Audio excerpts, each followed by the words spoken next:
Food security is perhaps one of the most important forms of security because if anything goes wrong, there are different dimensions to it because survival instinct can kick in and it may be difficult to control the social impact of all of that. That's why we are big on that conversation today, which is why perhaps when the president took over power last year, one of the first things he did was to declare a state of emergency in the agricultural sector. So, how well have we fared in terms of food security? Why are we having so much in terms of expensive food? Food is not getting cheaper. The very basic staple is now almost a luxury. What is going on? We want to talk to the people in the know to help us break down the situation.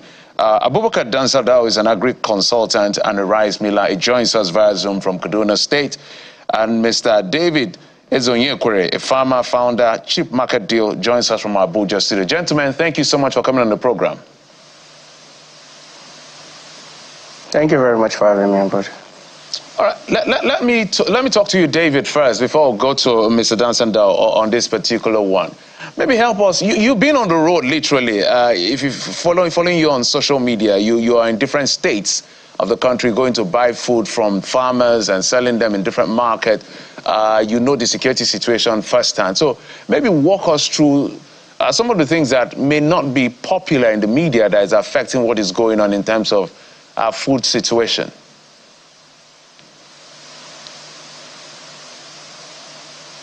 David, that's for you. If I can hear you clearly, you said what are some of the things that are affecting food prices that are not popular in the media, right? Yes. All right. So I will generally categorize it into two factors. I will say the side from the government and the side from we, the individuals. One of the major issues that is affecting food security in Nigeria, aside from climate change, we have the issue of security, which is a common factor. We also have, which is less spoken, we have the issue of multiple taxation, lack of infrastructure, and we also have, from the side of the individual, we have what they call behavioral preferences from the individuals. So a good example is the taxes farmers pay to move their products from the farm to the markets and to the final end consumers. Sometimes we have repeated mirror taxes across, let's say, 7 states that are affecting the price of this thing. We also have the issue of infrastructure, where there is no effective transport system to transport these things from the farm to the market or to the individuals, and which results in increase in post-harvest losses and the rest of it. Then we also have in the side of the consumers, we have the issue of behavioral preferences. We've seen situations where certain customers prefer certain varieties, certain grade of food, certain types of food from a certain area to another one from a certain area, and so they prefer to pay higher value for this one than and lesser value for this one. So in terms of affects the farmers from this particular region and farmers from this particular region. So these are some of the issues facing the farmer system or the food system in Nigeria. So let me come to you next, sir. Do you agree that these are some of the challenges, or from your own standpoint, there are other factors that may be contributing?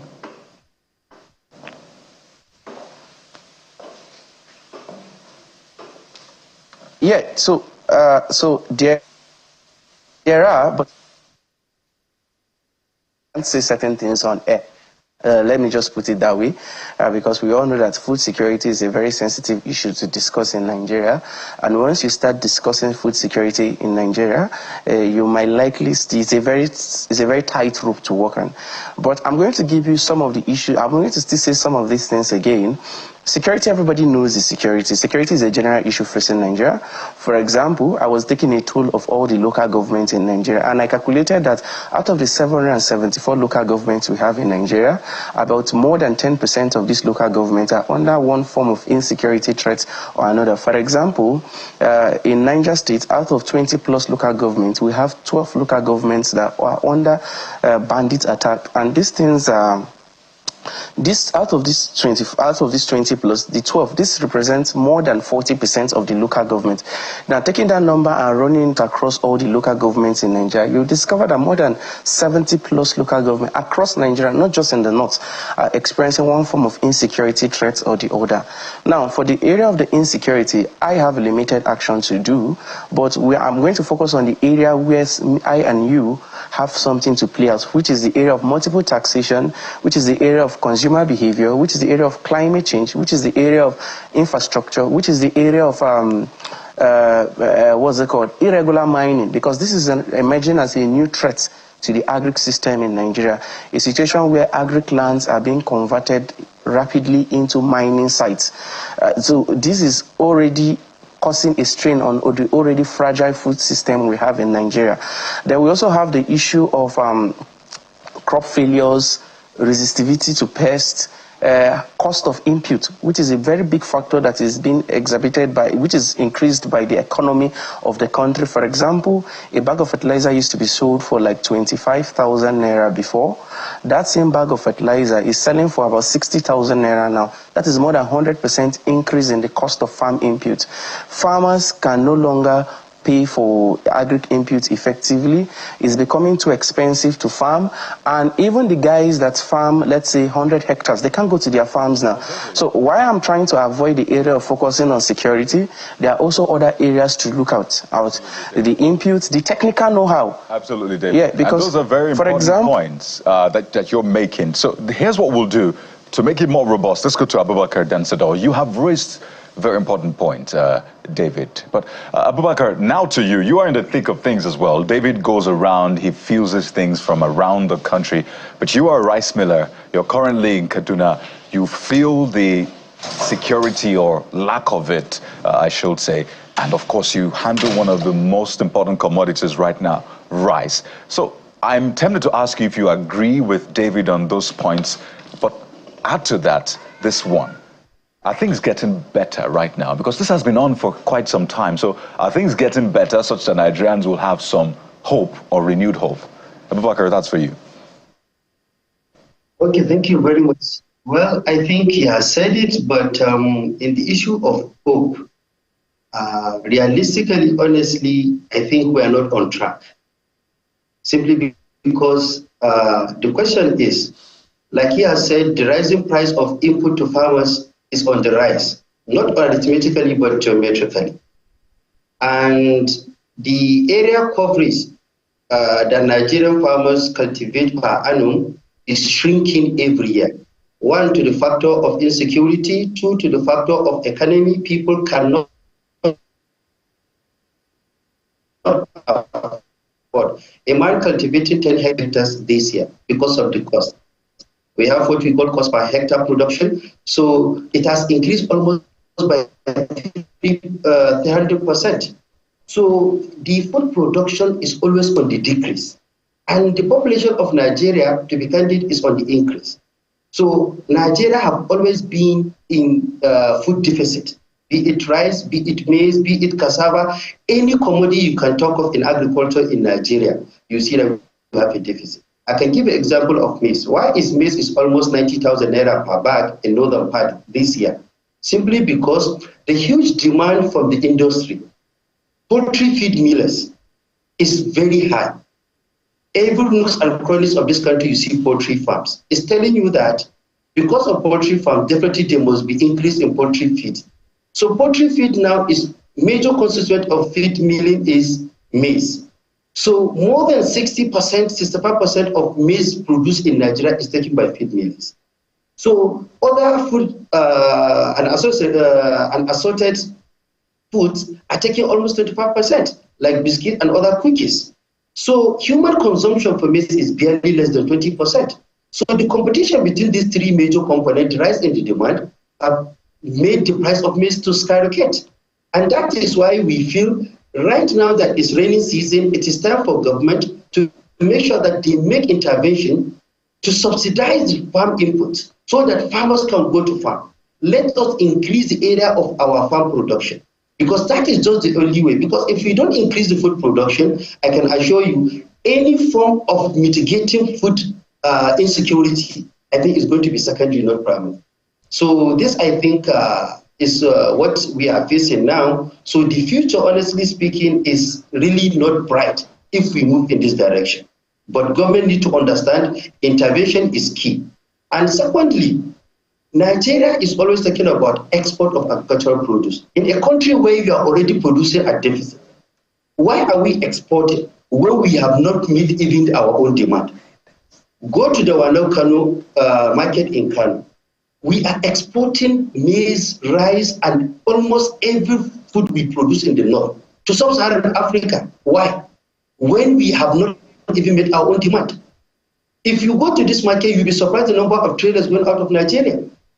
Another area also which is critical for government to understand is the issue of food reserve. We have 33 silos in Nigeria. But the question is, how many metric tons of commodities do we have in these silos? That is the question somebody needs to ask from the side of the government. So if we don't have food reserve as a nation, my brother, nothing can mitigate this price increase, because globally, food system has always been like this, fluctuating. If there is one issue in the food system in the global market, it will affect another country. Just war between Russia and Ukraine affected the wheat value chain globally. Two countries fighting. Everywhere in the world today, the price of wheat has increased. Some countries have taken up the challenge to see how they can take that advantage and increase their wheat production. But yet, Nigeria still import wheat, we import wheat seed, we import wheat, and what have you. So how can you expect food price to drop in Nigeria when we import most of this seed into the country? Okay, we're still exporting some that we still produce at deficit. So I think there is need for government to bring experts on the table so that we look at it holistically and look at areas that government needs to intervene. So this is my submission on this. Okay, so both of you have spoken to challenges of farmers from different perspectives, and you highlighted, Mr. Dansadao, the importance of intervention.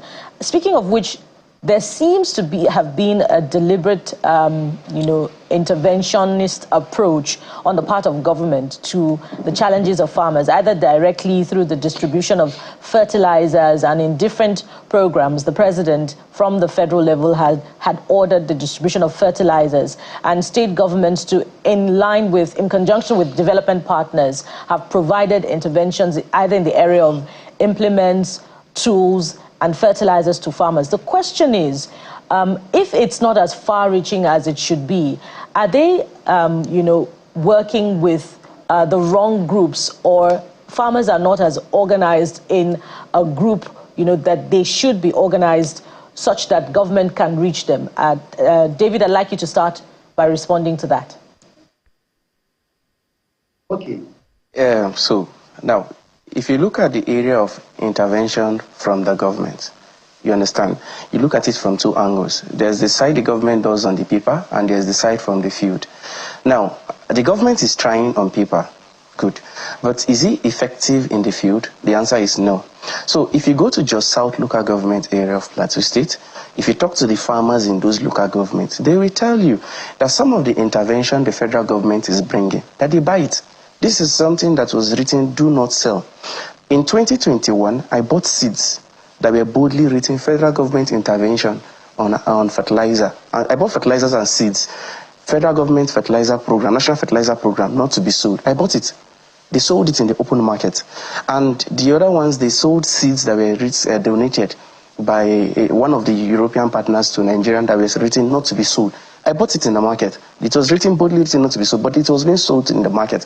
So you see that some of the intervention of the government doesn't get directly to these grassroots farmers or the local farmers. And one needs to understand, they will tell you that they are small-scale farmers, they are small-scale farmers. In a country where 80% of the farmers are small-scale, you don't sideline them.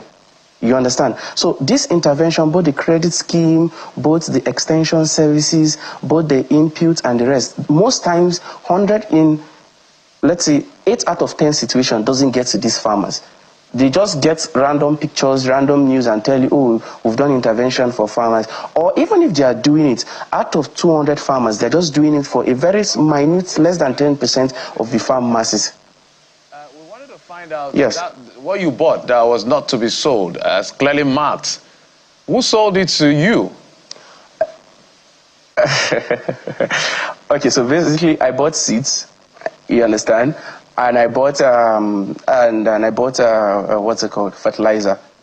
So firstly, I bought it in 2 states, 3 states actually. I bought one in Bauchi, I bought one in Jos, and I bought one in Akure, Ondo State.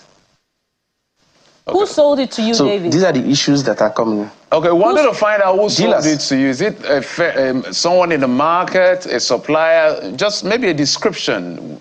It's a supplier. It's a supplier. Okay, let's go to Mr. Dansandao as we close. Mr. Dansandao, net exporter, food security, those are the things the politicians tout around to see how our future will look like. Why do you think this is not possible? Maybe in one phrase. I know you said it in passing, but practically seeing that some of the things they are doing is not working, and the governors have been given a week or so or two to come back with a plan to the federal government so that there can be funding. What should they be doing now to make sure that is actualized? Okay, in a very simple term, we had a time when government designed a program to support farmers in this country, and it worked across every nooks and cranny of this country. That was during time of Goodluck Ebele Jonathan, the GES, when Additional was the Minister of Agriculture. To be candid, in the last a decade or two, is one of the best government programs, which it was an e-wallet. Farmers were registered, they had a database, government registered genuine farmers in remote areas, but they must have a cell phone where they just leave text message randomly from the system to tell them go to agro dealer and collect your input at 75% discount. A farmer is only meant to pay 25% and you get his input. So the system of GES was the best system. Ask any farmer in Nigeria will tell you Additional still remain one of the most celebrated Minister of Agriculture in this country because of that program. But I think we don't need to create something new. What has worked for us before, at least we should sustain it. We don't need to be changing program because there is a new government. Because the essence of government is sustainability, continuity. It has worked. So we don't need to design a new one. It's a very simple thing for this present government to do. And also at the same time, if I can recall, federal government was contributing 50% and state government was contributing 25%. So a farmer only paid 25%. My apologies, we're totally out of time, but some of your last comments are quite insightful. So we hope that the authorities are listening, because at the end of the day, food security, as I said, is quite important. Agri-consultant, rice miller, Mr. Abubakar Dansandao, joined us from Kaduna via Zoom, as well as farmer, founder, Cheap Market Deal, Mr. David Ezeonyekwere, joined us from our Abuja studio. Gentlemen, thank you so much for coming on the program and for bringing your perspective to this particular very important issue. Thank you. All right, we'll go on a quick break. When we come back, you know how we do it, softer side of things, and he joins us. Who? You'll find out. Join us again